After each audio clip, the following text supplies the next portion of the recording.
শেষকালে একটা সন্তান পেলেন। ৮৬ বছর বয়সে ইব্রাহিম আর হাজেরার ঘরকে উজাড় করে ফুটফুটে এক সন্তান ইসমাঈল আলাইহিস সালাম আসলেন।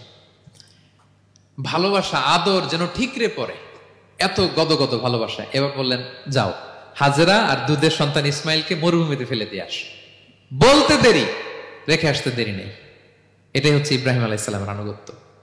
ধুধুমরু প্রান্তরে হাজেরা আর ইসমাইল আলাইহিস সালামকে রেখে আসলেন, চলে আসলেন। বুকটা ফেটে চৌচির, ৮৬ বছর বয়স একটা দুধ সন্তান পেলাম, দুধের বাচ্চা আমার স্ত্রী সহ মরুভূমিতে রেখে আসলাম।